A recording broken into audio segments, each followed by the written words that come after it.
지난 한 해 우리는 국가나 사회적으로 참 많은 일들을 겪었습니다. 우리는 또 개인적으로도 여러 가지 일들이 많았던 것을 기억하게 됩니다. 그 중에는 좋은 일도 있었고 웃을 일도 있었지만 힘든 일, 고통스러운 일들도 분명히 있었습니다.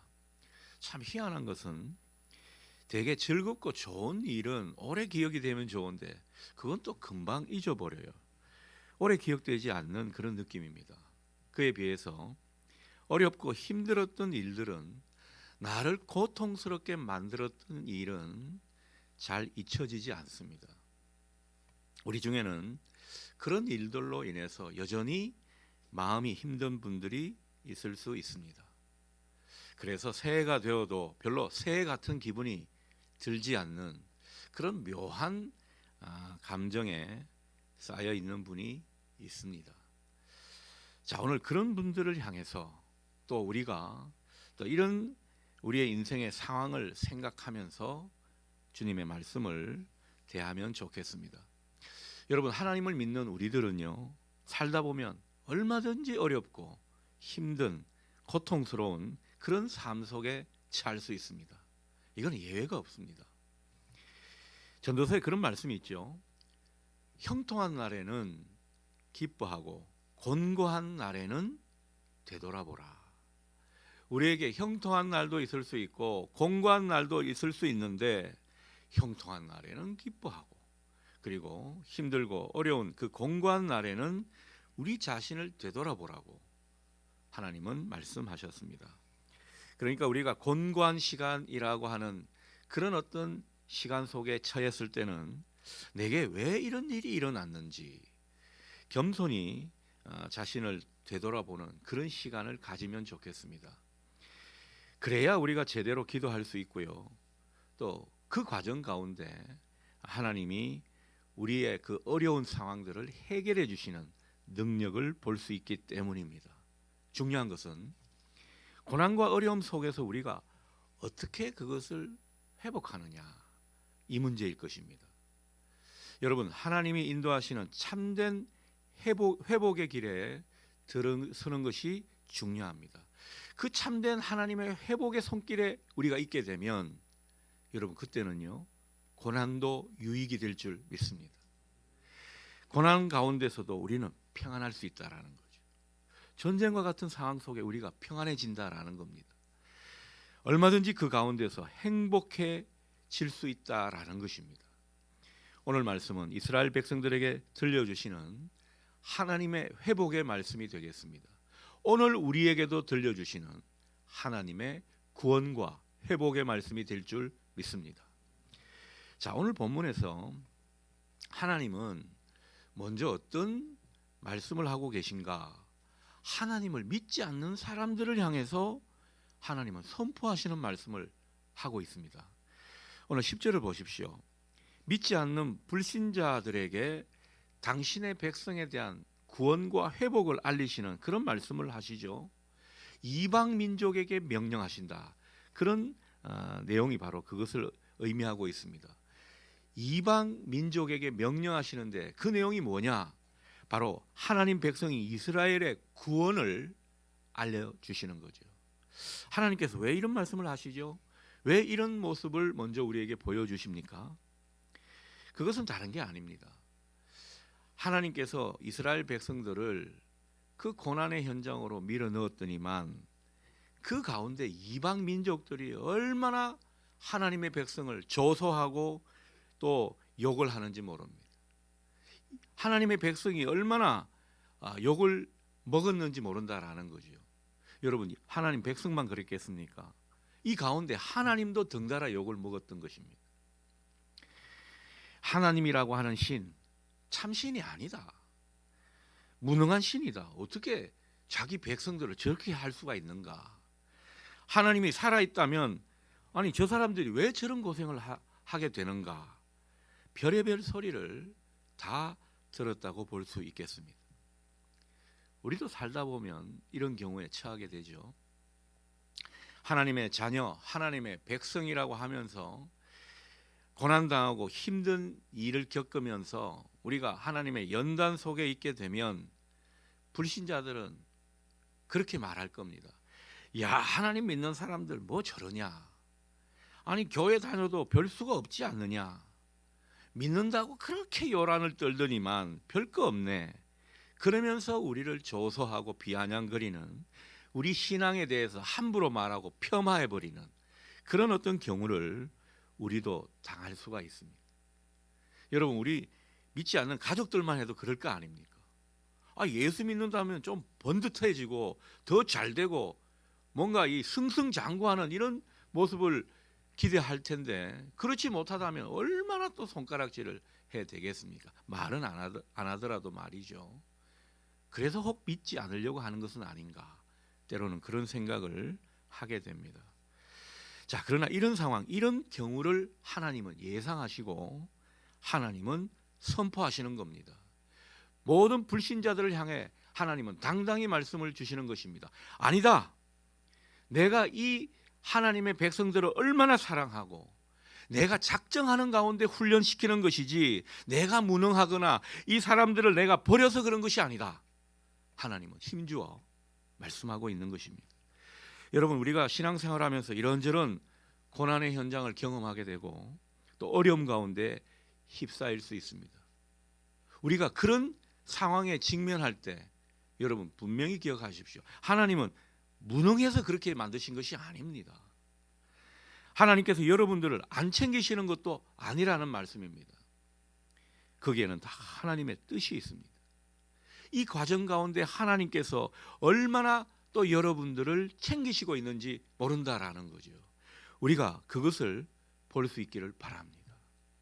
하나님 앞에 진실하게 기도하고 내 상황이 어떻든지 간에 하나님 앞에 간절히 부르짖는 사람들에게는 하나님의 이 모습이 보이게 될 줄 믿습니다. 여러분, 때가 되면 우리 하나님은 분명 당신이 사랑하시는 백성 분명히 회복시키십니다. 오늘 그 말씀을 우리에게 분명히 약속하고 있습니다. 10절 하반절입니다.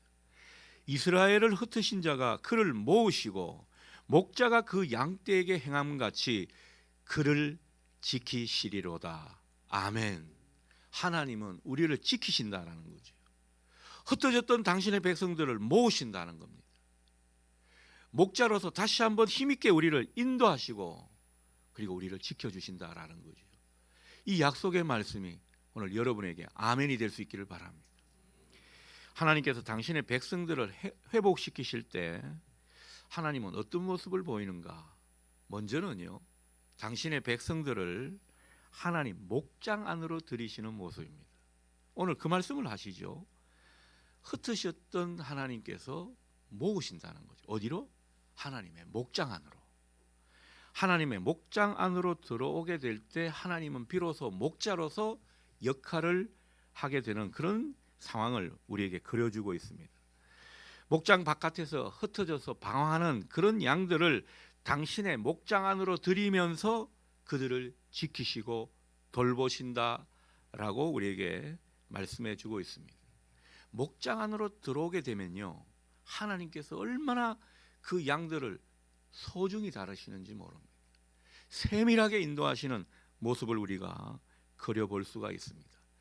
그래서 참된 신앙의 회복은 다른 게 아닙니다. 우선 하나님의 목장 안에 든든히 들어와서 서 있는 것입니다.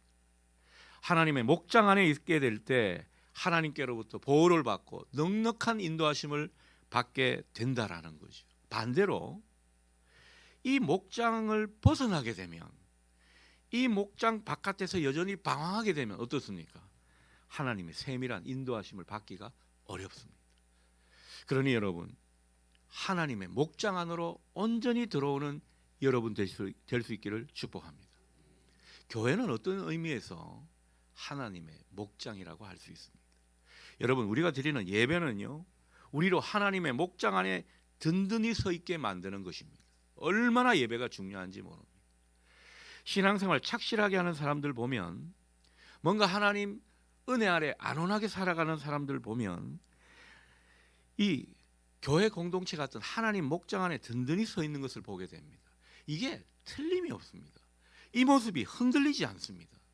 저는 여러분이 하나님의 목장 안에 잘 서 있기를 축복합니다. 하나님 목장 안에서 목자이신 주님의 인도하심, 그 가르침을 잘 듣고 순종할 수 있기를 바랍니다. 그게 바로 목장 안에 든든히 서 있는 모습일 것입니다. 또 주님이 위임하신 주의 종들의 지도를 잘 따르고 또 같이 상의하고 그 가운데 목자 되신 주님의 뜻을 잘 분별하고자 하는 그 모습도 이 목장 안에 뿌리를 내리는 귀한 모습일 것입니다. 여러분, 이 모습 가운데 하나님께서 여러분을 다시 은혜의 삶으로 그 귀한 은혜로 회복되게 해 주실 줄 믿습니다. 회복의 삶에는 목장 안에 든든히 서 있는 모습이 있다라는 것입니다. 자, 우리를 구원하시고 목장에 들이시는 하나님, 어떤 속성이 있는가? 그 하나님은요, 우리를 속량하시는 하나님이라고 성경은 전하고 있습니다. 11절 하반절 보십시오.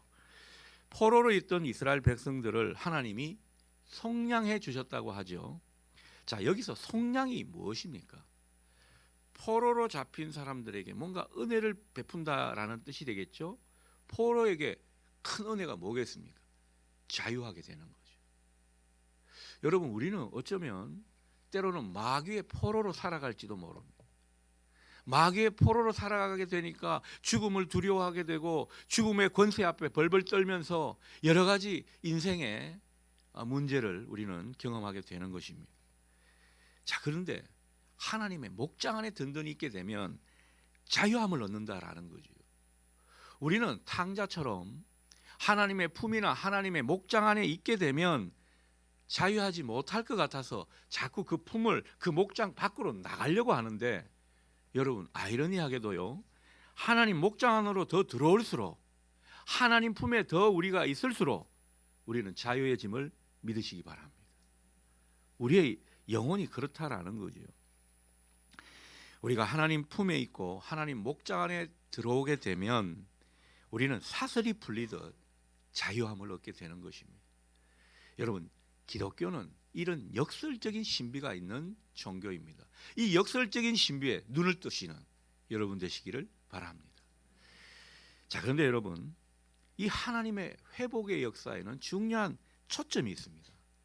이 초점을 잘 알아야 합니다. 12절 상반절을 보니까 그들이 와서 시온의 높은 곳에서 찬송하며, 그렇게 말씀하시다가 크게 기뻐하리라, 이렇게 말씀을 하죠. 무슨 말씀입니까? 하나님의 회복의 역사의 초점에 뭐가 있는 것 같아요? 바로 예배 회복이 있습니다. 예배 회복이 있는 가운데 하나님의 진정한 회복의 손길이 펼쳐지고 있다라는 거죠.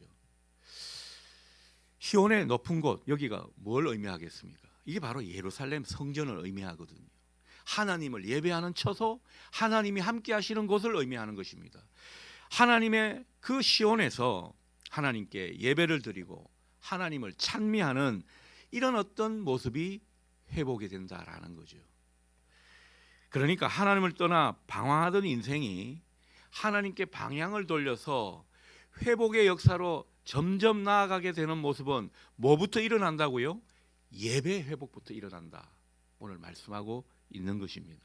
자, 그러니 우리를 한번 점검해 봐야 합니다. 우리한테서 예배가 회복이 되었나, 이걸 잘 봐야 한다라는 거죠.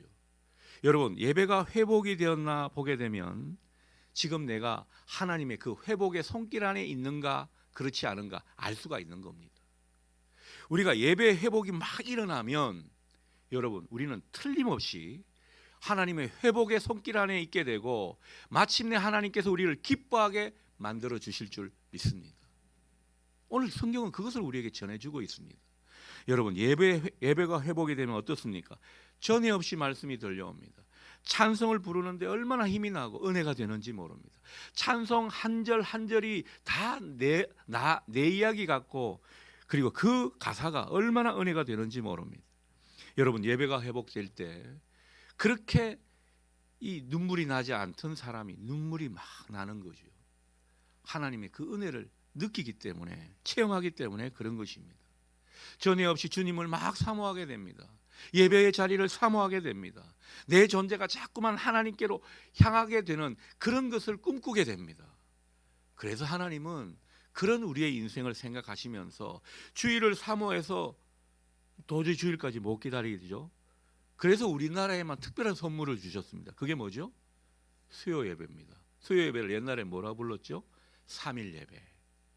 뭐 예수님이 죽으신 지 3일 만에 부활해서 3일 예배라 붙인 게 아니고요. 주일을 지나 3일째 되는 그런 날이라고 해서 이제 3일 예배가 되는 것입니다.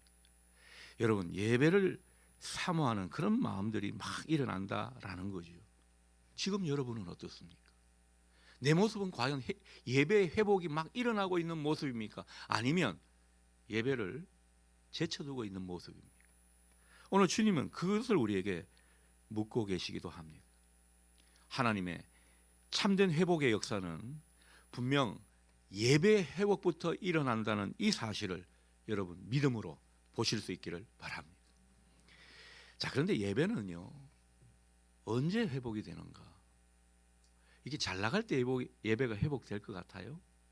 여러분이 막 떵떵거리고 돈을 많이 벌고 소위 말해서 다른 사람 부러워하는 그런 인생을 살 때 예배가 잘 회복될까요? 예배 외에 다른 것에 마음이 많이 가 있을 겁니다. 그래서 참 역설적이게도 예배는 고난 중에 회복이 되는 줄 믿습니다. 우리가 고난 가운데 내가 다른 카드가 없고 오로지 하나님만 비빌 때가 하나님밖에 없고 그런 가운데 여러분 우리는 하나님만 바라보게 되고 그 가운데 예배가 회복이 될 줄 믿습니다. 많은 분들이 다 그런 가운데 예배가 회복이 된 겁니다. 형편이 나아지고 좀 살만하게 되면 예배가 잘 작동되어야 되는데도 불구하고 잘 작동되지 않습니다. 쉽지가 않습니다. 삶을 힘들게 하는 문제가 사라지면 예배 가운데 은혜를 잘 느낄 수 있을 것 같은데 그렇지가 않다라는 거죠. 오히려 고난 가운데 힘든 상황 가운데 우리는 더 은혜를 받게 되어 있습니다. 그러니 고난 중에 있을 때 우리의 예배가 회복되게 하십시오. 그것이 주님이 우리에게 가르쳐 주시는 모습입니다. 여러분, 그 가운데 우리는 진정 하나님만 바라볼 수 있기를 바랍니다. 그 하나님만 바라보게 될 때 우리는 그 가운데 하나님이 우리를 위해 일하시고 우리를 구원하시는 손길, 그 역사를 보게 될 줄 믿습니다. 시편 50편 15절 말씀입니다. 환난 날에 나를 부르라. 내가 너를 건지리라. 네가 나를 영화롭게 하리라. 환난 날에 우리는 하나님을 영화롭게 할 수 있음을 보실 수 있기를 바랍니다. 예배로 말이죠. 여러분, 이렇게 예배가 회복이 되면 그 다음은 어떤 모습일까요? 오늘 성경은 그것을 잘 그려주고 있죠. 예배가 회복되니까 하나님이 복을 주시는 모습을 성경은 그려주고 있습니다. 12절 보십시오. 하나님이 복을 주시면서 기뻐하는 당신의 백성들의 모습을 그려주고 있습니다. 시온의 높은 곳에서 찬송하며, 이 말은 예배가 회복이 되었다는 소리죠. 예배가 회복되니까 그 내용들이 어떻습니까? 물질의 축복으로 이어지는 그런 은혜를 성경은 그려주고 있습니다. 이때 사람들이 얼마나 기뻐했겠습니까? 아니나 다를까 성경도 그 기뻐하는 모습을 그려주고 있습니다. 13절 보십시오. 처녀가 춤추며 즐거워한다. 저희 집에도 처자가 있거든요. 처녀가 있는데 기뻐할 때 모습 보면 그냥 막 좋아요. 여러분, 처녀가 기뻐하고 즐거워하는 모습이 우리에게 행복이 될 수 있다는 사실을 여러분도 공감하시면 좋겠습니다. 그리고 청년과 노인이 함께 즐거워한다고 하죠. 여러분, 노인들 특히 나이가 들수록 우리 사람이 표정이 굳어지기 마련입니다. 그래서 이 어르신들은요, 억지로라도 자꾸 인상을 펴셔야 됩니다. 이 사람이 생리가 그렇다는 거죠. 인상을 자꾸 쓰게 마련이라는 것입니다. 자, 그런데 그 인상을 쓸 수밖에 없는 그런 노인이 얼굴이 얼마나 환한지 모릅니다. 환한 얼굴빛을 보이면서 웃고 있습니다. 여러분, 이 모습에 같이 있던 청년 안 웃고 배길 재간이 있겠습니까? 함께 웃는 거예요. 여러분, 공동체가 함께 기뻐하는 모습을 이런 식으로 성경은 그려주고 있습니다. 14절 보십시오. 주의 종들도 많이 기뻐하는 모습을 보게 됩니다. 하나님께서 주의 종들에게 필요한 물질을 주셔서 그 마음을 흡족하게 하신다고 성경은 그려주고 있습니다. 하나같이 하나님 주시는 복으로 만족해 하면서 기뻐하는 모습을 성경은 전해주고 있는 것입니다. 왜 이것을 그려주고 있을까요? 왜 이 장면을 묘사해주고 있을까요? 바로 우리 하나님 마음이 이렇다라는 거죠. 여러분, 하나님 마음은요, 궁극적으로 우리를 흡족해 하시고 우리를 만족하게 하시려는 그런 마음인 것입니다. 하나님이 뭐 한다고 우리를 막 뺑뺑이 돌리고 인생을 고달프게 하고 인생을 슬프게 만드냐라는 거죠. 하나님의 의도는 그게 있지 않습니다. 당신의 백성들이 웃는 모습을 보고 싶은 것입니다. 하나님의 은혜로 말미암아 다시 기뻐하는 그 모습을 하나님은 보시고 싶으신 것입니다. 여러분, 그렇잖아요. 사랑하는 자녀들이 있는데 그 자녀들이 잘 되고 웃는 모습을 보고 싶지, 부모가 돼가지고 그 자녀들이 매일 울상이고 꺼이꺼이하고 속상해하는 그런 모습을 보고 싶은 부모가 어디 있겠습니까? 저는 자식들이 그런 모습을 보기가 싫습니다. 기뻐하는 모습을 보고 싶다라는 거죠. 여러분, 제가 이럴지인데 하나님은 오죽도 하시겠습니까? 하나님께서 당신의 백성들을 고난 가운데 두시고 연단의 장소로 밀어 넣으시지만, 그러나 하나님은 분명한 목표를 두시고 내 자녀를 기쁘게 하겠다는, 내 자녀를 만족해 하겠다는 그 목적을 두시고 그 일을 행하시는 것입니다. 하나님은 분명한 목표를 두고 우리를 인도해 가시는 거죠.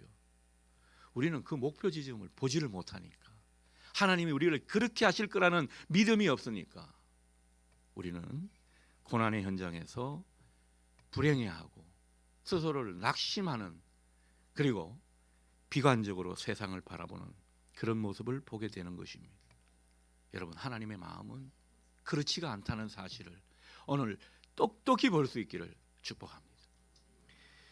자, 그렇다면 우리가 어떻게 해서 마음이 흡족하고 만족함을 얻게 되는 것입니까? 우리의 만족함과 기쁨의 원천은 무엇인가? 오늘 우리는 이것을 분명히 알아야 할 것입니다. 오늘 본문을 보면 사람들이 만족하고 흡족하게 되는 까닭이 언뜻 보면요, 하나님께서 주시는 물질 때문에 그런 것 같아요. 하나님께서 물질의 복을 많이 주시니까 사람들이 해그리고 기뻐하는 이런 모습을 우리가 느끼게 된다라는 거죠. 12절 상반절이 그런 내용이죠. 여호와의 복을 받고 사람들이 기뻐하게 된다고 말씀하고 있습니다. 또 14절은 기름으로 마음을 흡족하게, 하나님의 복으로 백성을 만족하게 하신다고, 그러니까 사람들이 기뻐하지, 이런 생각을 하게 되는 것입니다.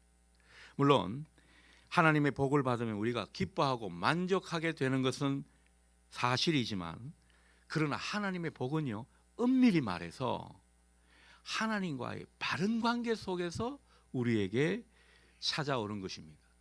그러니까 기뻐하게 되는 것이 물질 때문에 우리가 기뻐하는 것이 아니고 그 이전에, 그 이면에 하나님과 바른 관계가 되었기 때문에 우리는 만족하고 기뻐하게 되는 것입니다.